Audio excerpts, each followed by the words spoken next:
Pagpahigayon sa piniliay dito sa Negros Oriental, hapsay ug malinaon, taliwas pagbabos sa probinsya sa Comelec Control, gikan sa Dumaguete. Ani ang live report ni Nico Sereno. Nick!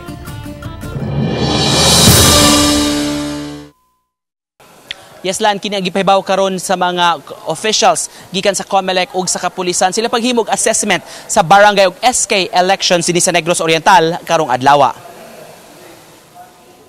Sayo pa sa kadlaw, nangandam na ang mga magtutudlo sa ilang mga classrooms nga magsilbing polling places gikan sa pagpreparar sa setup ug kagamitan. Ang uban nga mga teachers nga nagsilbing electoral board misiguro nga makakaundaan kay mabisi pa sa tibuok adlaw. Alas 7 sa buntag, formal nga gibuksan ang botasyon dungan sab sa pagdagsa sa mga tao sa mga voting centers. Sa Negros Oriental High School, usa sa labing dakong voting center, gipunsisukan ang help desk sa PPCRV volunteers nga mugiya sa precinct ug cluster number sa mga botante. Sayo nga midagsa ang mga tao, maong mga tunga-tunga sa adlaw, nagbingaw na ang mga polling centers. Sa uban nga mga eskwelahan sa Dumaguete City, nahimong hapsay rasab ang eleksyon.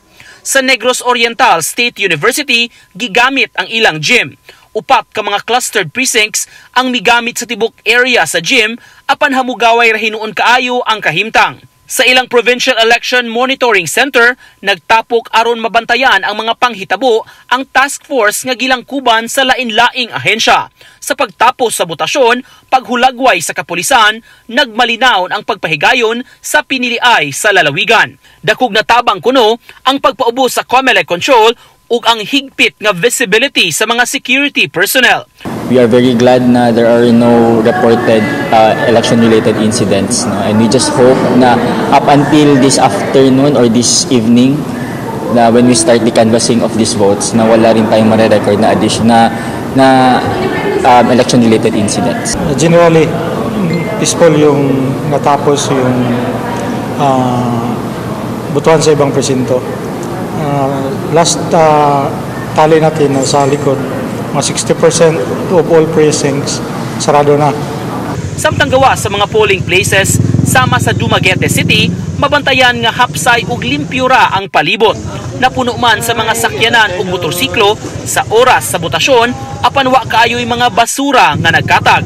Obserbasyon pa sa usa ka PPCRV volunteer, wala kaayoy nang hatag og flyers o sample ballots, duna kuno apan mi posisyon sa layo nga lugar. Kining asawa sa usa ka independenteng kandidato misanong usab niini. Wala sila manghatag og mga flyers o sample ballots adlaw sa eleksyon ug galing istrikto ang mga opisyales.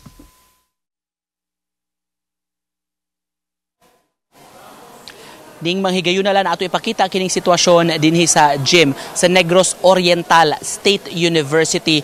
Nagpadayon ang iniphanay sa mga boto ning higayunalan dinhi sa ilang gym. Dunay upat ka mga clustered precincts ang gipahimutang sa botasyon nga hitabo karong adlaw. Kung yung mabantayan, medyo habugaway man sab hinuon, lapad-lapad kini ilang gymnasium, ilang sports complex maong naka-accommodate ra sab ni sa tanan nga mga botante niining maong upat ka clustered precincts og gani bisan karon kung nahitabo na kining iskutinyo sa mga boto lan di man magdungganay ang magsigkatapad nga mga clustered precincts maong padayon ra gihapon ang iniphanay sa boto ni mahigayuna nga gisaksihan sab sa mga watchers sa lain-lain nga mga kampo dinhi sa maong gym sa Norso. Dunay 19 ka mga clustered precincts sa barangay Taclobo nga mo'y namutar mga residente, namutar dinhi nimong eskwelahan nga usa sa mga labing dako nga voting precinct dinhi sa Dumaguete City karong adlaw. Samtang gipahibaw sa Provincial Election Monitoring and Action Council, nagpadayon na ilang monitoring sa tanan nga mga panghitabo sa eleksyon